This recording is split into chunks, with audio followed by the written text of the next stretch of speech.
हरे कृष्ण। आइए श्रवण पान करते हैं भागवत महात्म्य का 24वां अध्याय यानी दूसरे स्कंद का 5वां अध्याय। नारद जी ने पूछा, पिताजी आप केवल मेरे ही नहीं सबके पिता, समस्त देवताओं से श्रेष्ठ एवं सृष्टिकर्ता हैं। आपको मेरा प्रणाम है। आप मुझे वह ज्ञान दीजिए जिससे आत्म तत्व का साक्षात्कार हो जाता है। पिताजी, इस संसार का क्या लक्षण है? इसका आधार क्या है? इसका निर्माण किसने किया है? इसका प्रलय किसमें होता है? यह किसके अधीन है? और वास्तव में यह है क्या वस्तु? आप इसका तत्व बतलाइए। आप तो यह सब कुछ जानते हैं, क्योंकि जो कुछ हुआ है, हो रहा है या होगा, उसके स्वामी आप ही हैं। यह सारा संसार हथेली पर रखे हुए आंवले के समान आपकी ज्ञान दृष्टि के अंतर्गत ही है। पिताजी, आपको यह ज्ञान कहाँ से मिला? आप किसके आधार पर ठहरे हुए हैं? आपका स्वामी कौन है और आपका स्वरूप क्या है? आप अकेले ही अपनी माया से पंचभूतों के द्वारा प्राणियों की सृष्टि कर लेते हैं। कितना अद्भुत है! जैसे मकड़ी अनायास ही अपने मुंह से जाला निकालकर उसमें खेलने लगती है, वैसे ही आप अपनी शक्ति के आश्रय से जीवों को अपने में ही उत्पन्न करते हैं, और फिर भी आप में कोई विकार नहीं होता। जगत में नाम, रूप और गुणों से जो कुछ जाना जाता है, उसमें ऐसी कोई सत, असत, उत्तम, मध्यम या अधम वस्तु नहीं देखता जो आपके सिवा और किसी से उत्पन्न हुई हो। इस प्रकार सबके ईश्वर होकर भी आपने एकाग्रचित्त से घोर तपस्या की। इस बात से मुझे मोह के साथ साथ बहुत बड़ी शंका भी हो रही है कि आपसे बड़ा भी कोई है क्या? पिताजी, आप सर्वज्ञ और सर्वेश्वर हैं। जो कुछ मैं पूछ रहा हूँ वह सब आप कृपा करके मुझे इस प्रकार समझाइए कि जिससे मैं आपके उपदेशों को ठीक ठीक समझा सकूं। ब्रह्मा जी ने कहा, बेटा, तुमने जीवों के प्रति करुणा के भाव से भरकर यह बहुत ही सुंदर प्रश्न किया है, क्योंकि इससे भगवान के गुणों का वर्णन करने को प्रेरणा मुझे प्राप्त हुई है। तुमने मेरे विषय में जो कुछ कहा है, तुम्हारा वह कथन भी असत्य नहीं है, क्योंकि जब तक मुझसे परे का तत्व जो स्वयं भगवान ही है जान नहीं लिया जाता, तब तक मेरा ऐसा ही प्रभाव प्रतीत होता है जैसे सूर्य, अग्नि, चंद्रमा, ग्रह, नक्षत्र और तारे उन्हों के प्रकाश से प्रकाशित होकर जगत प्रकाश फैलाता है। वैसे ही मैं भी उन्हीं स्वयं प्रकाश भगवान के चिन्मय प्रकाश से प्रकाशित होकर संसार को प्रकाशित कर रहा हूँ। उन भगवान वासुदेव की मैं वंदना करता हूँ और ध्यान भी, जिनकी दुर्जय माया से मोहित होकर लोग मुझे जगत गुरु कहते हैं। यह माया तो उनकी आंखों के सामने ठहरती ही नहीं, झेप कर दूर से ही भाग जाती है, परंतु संसार के अज्ञानी जन उसी से मोहित होकर यह मैं हूँ, यह मेरा है, इस प्रकार बकते रहते हैं।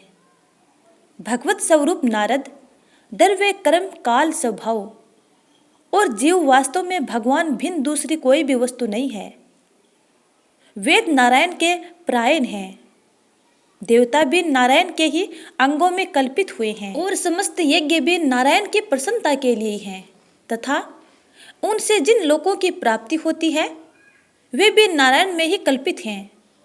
सब प्रकार के योग भी नारायण की प्राप्ति के हेतु ही हैं। सारी तपस्याएं नारायण की ओर ही ले जाने वाली हैं। ज्ञान के द्वारा भी नारायण ही जाने जाते हैं।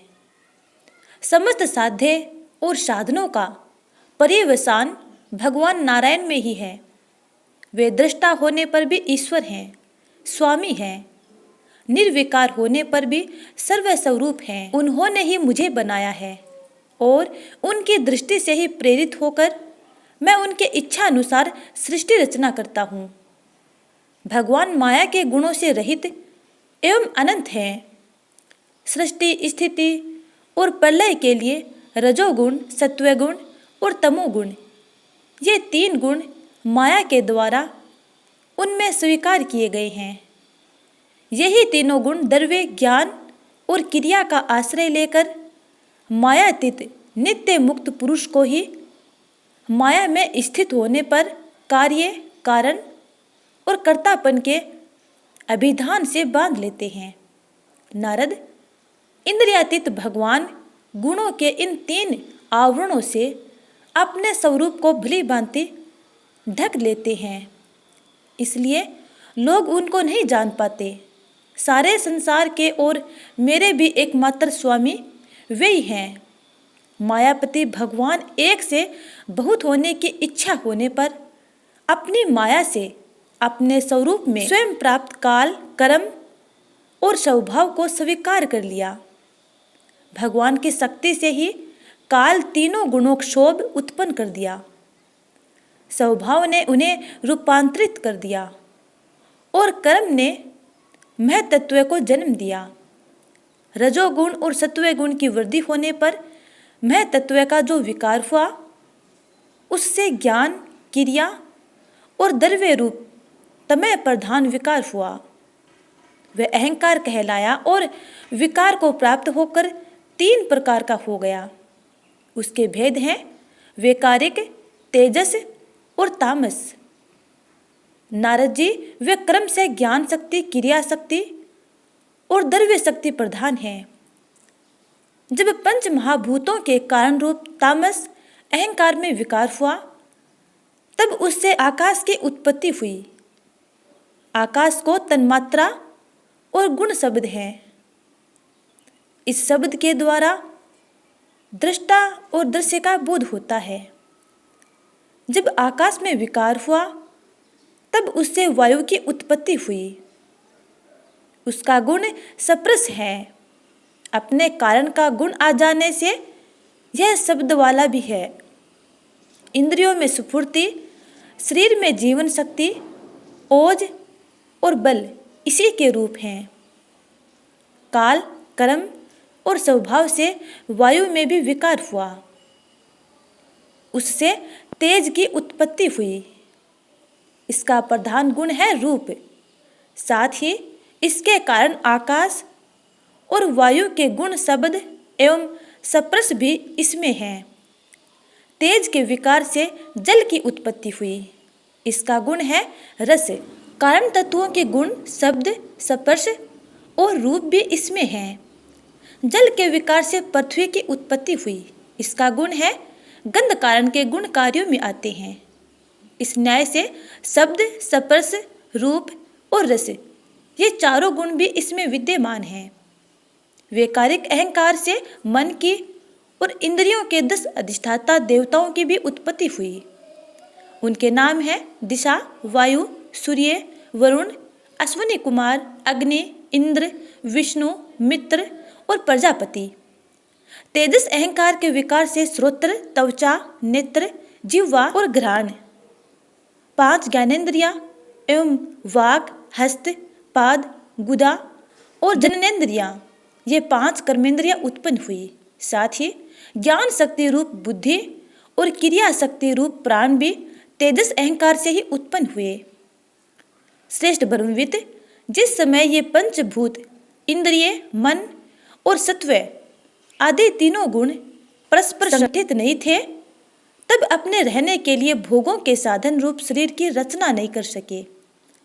जब भगवान ने इन्हें अपनी शक्ति से प्रेरित किया, तब वे तत्व परस्पर एक दूसरे के साथ मिल गए और उन्होंने आपस में कार्य कारण भाव स्वीकार करके व्यष्टि समष्टि रूप पिंड और ब्रह्मांड दोनों की रचना की। वह ब्रह्मांड रूप अंडा एक सहस्त्र वर्ष तक निर्जीव रूप से जल में पड़ा रहा। फिर काल, कर्म और स्वभाव को स्वीकार करने वाले भगवान ने उसे जीवित कर दिया। उस अंडे को फोड़कर उसमें से ही वही विराट पुरुष निकला, जिसको जंघा, चरण, भुजाएं, नेत्र, मुख और सिर सहस्त्रों की संख्या में है। विद्वान पुरुष यानी उपासना के लिए उसी के अंगों में समस्त लोग और उनमें रहने वाली वस्तुओं की कल्पना करते हैं। उसकी कमर से नीचे के अंगों में सातों पाताल की और उसके पेड़ से ऊपर के अंगों में सातों स्वर्ग की कल्पना की जाती है। ब्राह्मण इस विराट पुरुष का मुख है, भुजाएं क्षत्रिय, जंघाएं वैश्य और पैरों से शूद्र की उत्पत्ति हुई है।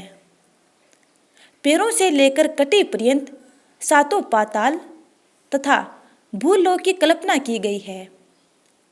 नाभि में भूलोक की, हृदय में स्वर्गलोक की और परमात्मा के वक्ष स्थल में महलों की कल्पना की गई है।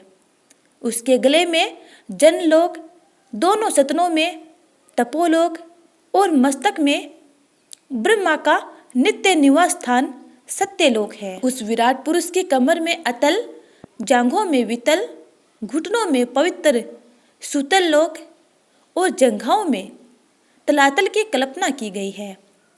एड़ी के ऊपर की गांठों में महातल, पंजे और एड़ियों में रसातल और तलुओं में पाताल समझना चाहिए।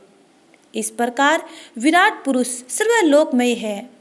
विराट भगवान के अंगों में इस प्रकार भी लोकों की कल्पना की जाती है कि उनके चरणों में पृथ्वी है, नाभि में भूलोक है और सिर में स्वर्गलोक है। तो इस प्रकार प्यारे स्नेहीजनों, आज का यह अध्याय यहीं पे समाप्त होता है। आगे की कथा जानने के लिए अगले अध्याय का इंतजार करना। तब तक के लिए जय जय श्री राधे।